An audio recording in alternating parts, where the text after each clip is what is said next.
มันนิยมกินข้าวน้ำหัวหน้าจอยนี่สิแหละผู้เป็นลูกเป็นเมียก็เบิ่งเอาแต่เพิ่นมีหลายเมียดอกเพิ่นบ่ยากดอกไปใส่ก็ได้กินมันซีบโซเฟิร์มต้องกินแบบนี้เห็นว่ากินทุกกินยากนี่หนีไปเฮือนแล้วเมียก็จมว่าผัวบ่เบิ่งบ่แยงแต่ว่าเพิ่นนี่เอาเมียใหม่นี่เป็นจังได๋คือสิได้กินดีกว่านี้ติเนาะ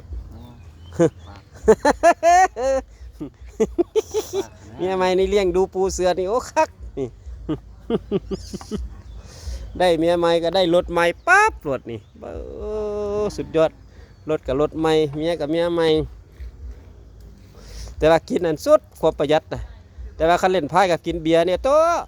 เบิดเกี่ยงตับเมื่อคืนนี่ก็มัด200,000ว่าซั่นลิ้นไพ่บัดไปฮอดเฮือนบ่เอาเงินให้เมียเด้กินได้ต้มมีเลยเฮ็ดให้เมียเบิ่งนี่นะ นี่นะเห็นบ่พวกสีนวลเบิ่งนะแบบอย่างจงเงินมาไว้ให้สีนวลเบิ่งเด้อสีนวลเด้อเบิ่งนี่น้องสายจ้ะน่ะจะกินเงินเราหลาย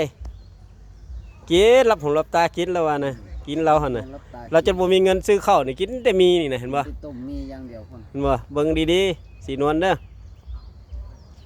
ฝากถึงสีนวลเด้ออย่ารับหูรับตากินเพิ่นหลายมันได้หลายเมียกับเงินกันหลายบอนใจเด้บ่แม่นสิไปให้แต่เจ้าผู้เดียวอยู่หั่นเด้งั้นเราก็สิเอาไปให้ที่สีนวลอยู่หั่น